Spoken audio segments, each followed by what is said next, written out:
Une dernière question quand même, Xavier Bertrand. Vous avez été ministre du Travail, vous êtes arrivé ministre du Travail avec déjà, par exemple, on le sait, les 35 heures. Vous avez pris un certain nombre de mesures pour essayer peut-être de minimiser l'effet négatif des 35 heures. Mais à un moment donné, alors que les Français avaient bien compris que ça commençait à devenir, même s'ils étaient attachés à leur RTT, ils ont bien commencé à comprendre qu'ils gagnaient un peu moins d'argent, que c'était un peu plus difficile et que finalement, ce n'était pas forcément une bonne solution qu'on leur avait proposée. Pourquoi vous n'êtes pas allé jusqu'au bout? Pareil pour les dépenses publiques. Vous avez dit on attaque et puis finalement, un fonctionnaire sur deux ne sera pas remplacé quand il partira à la retraite. Vous avez commencé, vous n'avez pas terminé. Pourquoi? On est pendant les 5 ans, le 1 fonctionnaire sur 2 qu'on n'a pas remplacé. Ça a été la mesure la plus impopulaire et pourtant la plus nécessaire. Même si nous sommes allés, à mon avis, au bout de l'exercice, et si l'on veut reprendre ce travail, il faudra se poser la question de ce que l'État veut réellement garder comme compétence et comme effectif. La vraie question, vous n'irez pas plus loin dans la baisse des dépenses tant que vous ne vous demanderez pas, est-ce que les policiers, c'est toujours l'État? Oui. Est-ce que les gardiens de musée, c'est toujours l'État? Pas forcément. C'est que si vous ne baissez pas réellement la dépense publique en jouant sur les effectifs et sur les fonctionnaires, vous ne pouvez pas réussir. Donc la solution, c'est revenir sur je dirais les droits régaliens de l'État? Mais attendez, les devoirs régaliens? l'État fait beaucoup de choses plutôt mal, il vaut mieux faire moins de choses plutôt bien. À la mairie de Saint-Quentin, j'ai à peu près 900 agents.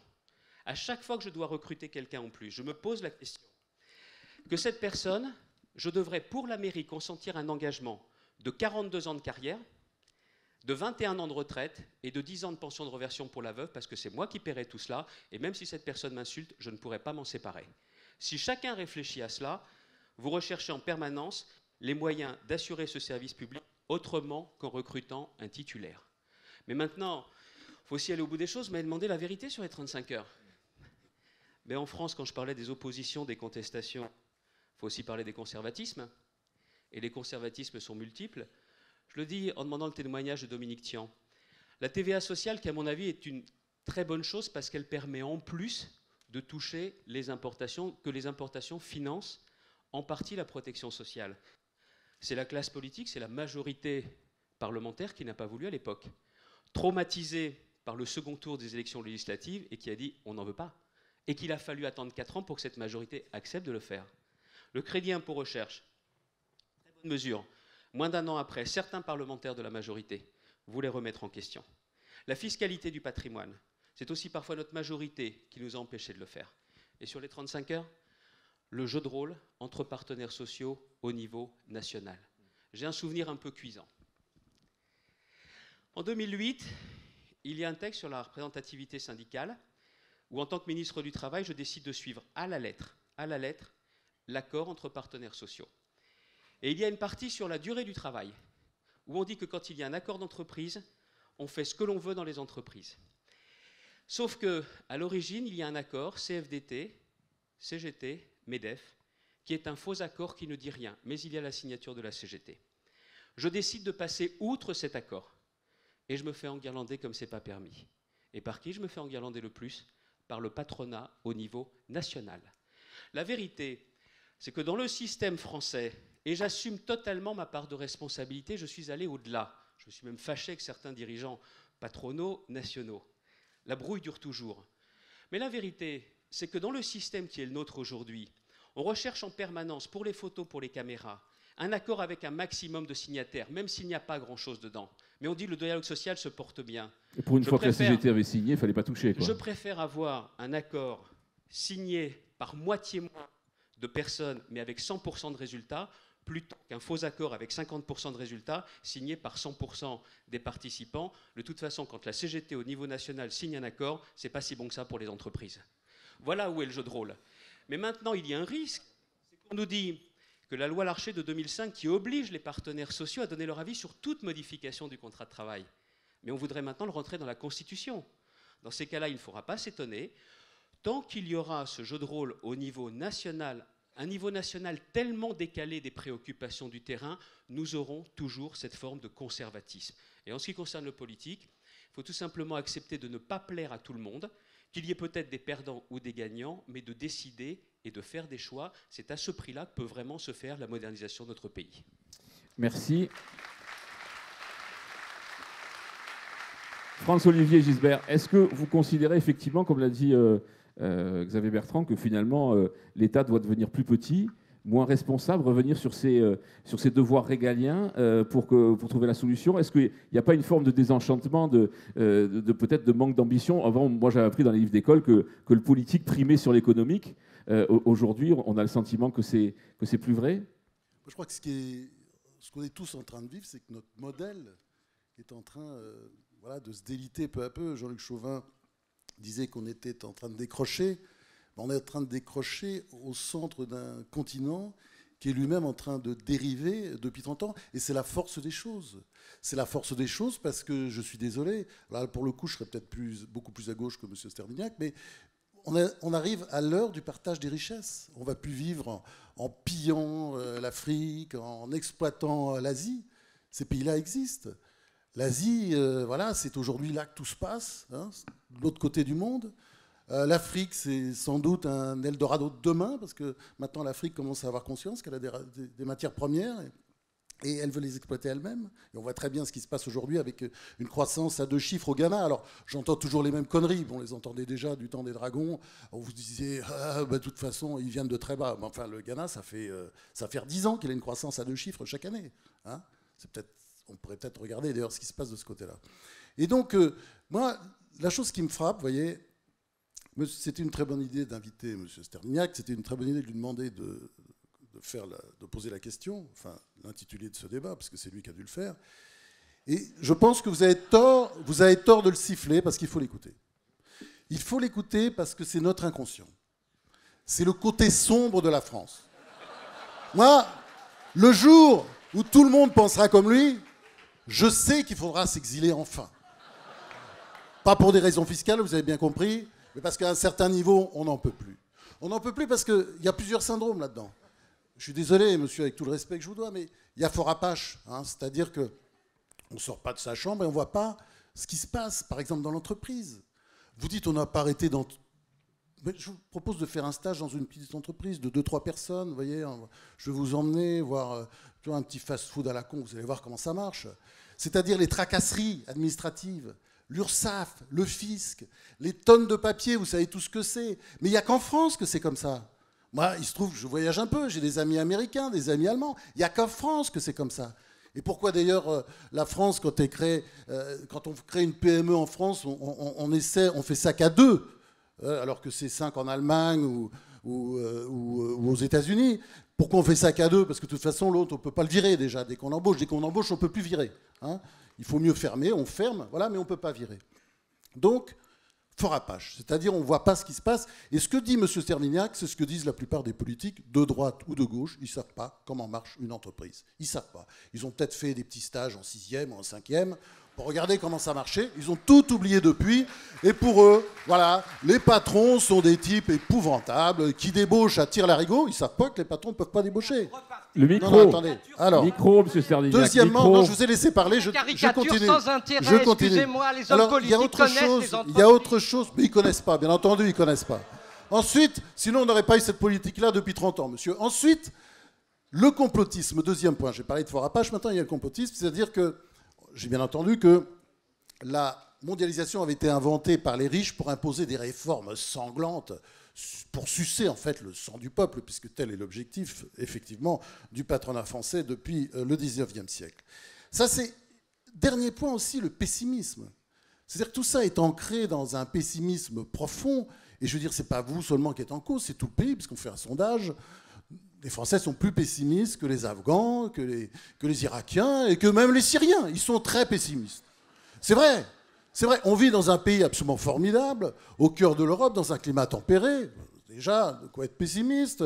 On est la deuxième puissance maritime grâce au Dom-Tom, qu'on va lâcher certainement au fur et à mesure. Nous sommes la quatrième puissance militaire. On a le luxe, on est très fort dans le luxe, dans l'aéronautique, dans toute une série de domaines, dans le tourisme, qu'on traite si mal d'ailleurs, parce qu'on est la première destination touristique, mais en matière de pouvoir d'achat dépensé, on arrive à l'exploit d'arriver 14e, hein, ça c'est clair, c'est-à-dire ils arrivent, mais ils repartent tout de suite, parce qu'ils repartent en Italie, en Espagne, enfin là où ils sont bien accueillis, puisque ici on leur crache à la gueule.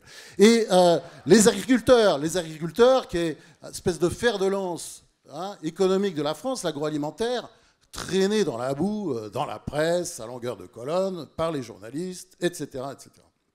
Donc, le pessimisme, je dirais juste, et ça on l'a tous abordé, c'est-à-dire le problème de fond, ce n'est pas une réforme constitutionnelle, je suis désolé Xavier, ça. À chaque fois vous dites ça, il y a un problème social, économique majeur, on dit on va faire une réforme constitutionnelle. Je ne parle pas de l'autre qui avait mis le principe de précaution là, dans la Constitution, parce que effectivement c'est quelque chose de fondamental à mettre dans la Constitution. Port de casque aussi dans la rue, des fois qu'on reçoit des briques. Et donc, le vrai problème, c'est que nous n'avons pas une classe politique à la hauteur. Moi, c'est ça qui me frappe. C'est-à-dire, nous n'avons pas des gens de conviction, comme il y en a. Bill Clinton, Barack Obama, Ronald Reagan, Angela Merkel, Gerhard Schröder, Mario Monti, je ne parle pas de l'autre clown, là, Berlusconi, mais enfin, David Cameron, Gordon Brown, etc., Tony Blair, etc. Nous n'avons pas des gens de conviction. Nous avons des gens qui reculent devant la première difficulté. Je me souviendrai toujours, moi, c'était un cas d'école. Édouard Balladur, ce grand courageux, qui fait, enfin c'est une horreur, il fait un SMIC jeune. Il fait un SMIC jeune comme tout le monde a fait un SMIC jeune, c'est-à-dire pensant, voilà, pour créer des emplois chez les jeunes, on va faire un SMIC un petit peu moins élevé. Il le fait donc, il y a une petite manif, je crois, 100 000 personnes. Au même moment, Felipe González, socialiste, imposait sa réforme, après des réformes d'1 million de personnes en plein Madrid. Mais ça, c'est la classe politique que nous avons. C'est-à-dire des trouillards. Donc, des gens sans conviction. Il y a une exception et je pense que ce n'est pas une réforme... Selon vous, il y a une exception française politique. On a des politiques en France les plus mauvais d'Europe, si on vous écoute. Moi, je dirais, moi, chose qui me frappe, et c'est évidemment, il y a des tas d'exceptions dont tu fais partie, Xavier et beaucoup d'autres, mais ils sont pas... Un peu de démago au passage. Non, j'étais sincère. Non, là, pour une fois, je vous assure, j'étais sincère. Non. Pour une fois. Alors, si tu parles des autres, j'étais sincère. Mais non, et je peux donner de la trouille congénitale. Je peux donner une longue liste de gens qui n'ont pas la trouille, parce que j'en connais, évidemment, on leur parle. Sauf qu'ils disent d'ailleurs toujours à peu près la même chose. Ils disent ça peut plus durer. Ça fait 30 ans que ça dure. On va vers les 57%. On y est d'ailleurs maintenant de dépenses publiques. 46% de prélèvements obligatoires. Le pays ne peut plus avancer. C'est terminé. Les 35 heures. Évidemment, ça ne peut pas marcher. Cette sorte de poison qui a inoculé toute la société économique. Ce n'est pas juste de l'argent que ça, c'est pas l'argent que ça coûte qui est important. C'est le rapport au travail. Voilà, la France a décidé voilà, qu'il n'y avait pas de valeur travail. C'est une grande réforme du gouvernement Jospin. Le travail n'est pas une valeur. Voilà. Le travail est un truc, voilà, c'est quelque chose qui se négocie avec le patron. On coupe un gâteau. C'est un gâteau qu'on va couper aussi, d'ailleurs. On va couper. Et si on donne un peu d'emploi, ça va créer des emplois. On a vu le résultat. 0 emploi. C'est-à-dire qu'on a un système qui marche complètement sur la tête, avec une classe politique lucide, il faut bien le dire, puisque c'est toujours, ils font d'ailleurs la bonne analyse, mais après, on ne peut pas le faire. On ne peut pas le faire parce que je pense qu'effectivement, alors là, tu as dit quelque chose de très juste, c'est-à-dire il y a toujours l'exemple Barre l'homme qui disait la vérité et voilà, qui se faisait battre aux élections. Mais il y a une façon aussi de dire la vérité, d'être élu.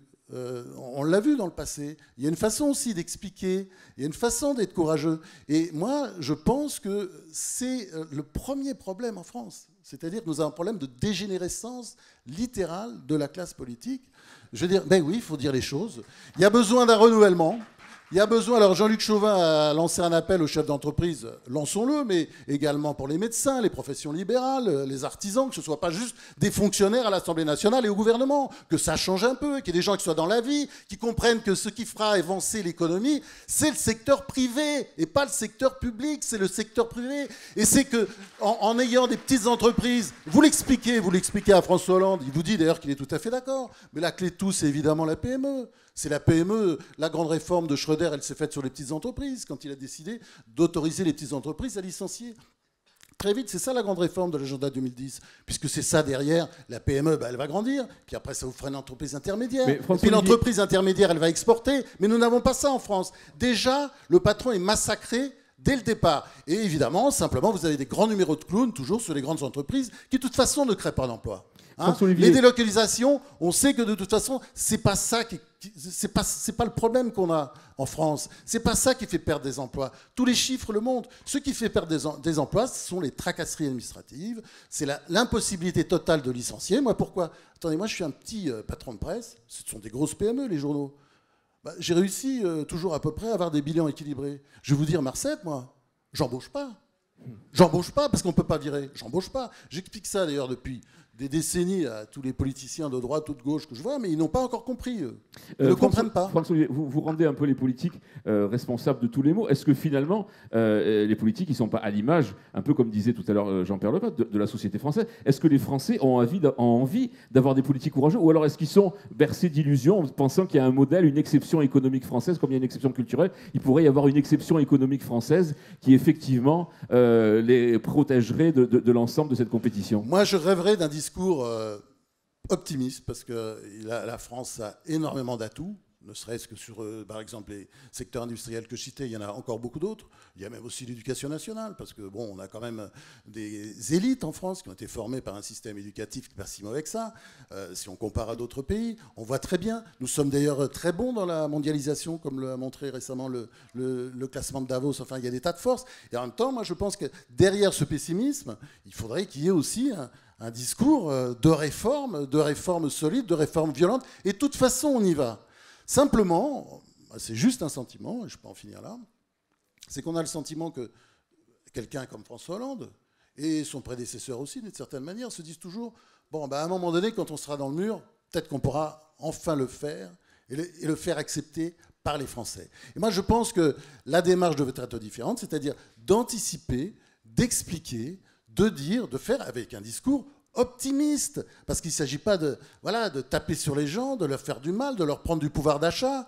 L'idée, évidemment, c'est de créer plus de pouvoir d'achat, de créer plus d'emplois, bien entendu. C'est ça la mission de la politique. Ce n'est pas de taper sur les gens. Mais en même temps, il faut leur tenir ce discours, avoir le courage de tenir ce discours. Et franchement, il y a très peu de gens, disons, de premier plan, qui ont ce courage. Merci François-Olivier Gisbert. Juste une seconde. Il a raison, mais aujourd'hui, on ne tend plus l'oreille quand il y a des discours politiques. Parce que le vrai problème, c'est le problème de la confiance. On le voit bien aujourd'hui dans la montée des extrêmes. Ce sont des gens qui nous disent « ça fait 30 ans que vous connaissez nos problèmes, 30 ans. Vous les connaissez par cœur et vous ne les réglez pas. » Aujourd'hui, difficulté que nous avons, c'est même pas d'être crédible, c'est d'être audible. Quand je fais cette proposition, parce que je vois bien qu'à chaque fois, les gens ont le sentiment que la classe politique est dans la conquête du pouvoir et la conservation du pouvoir. Pas dans l'exercice du pouvoir pour mener les réformes. Et cette proposition, à laquelle je crois dur comme fer, c'est aussi pour montrer qu'on peut être dans une logique de travail, de réforme, et pas seulement de discours. Mais sur le côté churchillien, on oublie bien souvent ce qu'il y avait chez Churchill.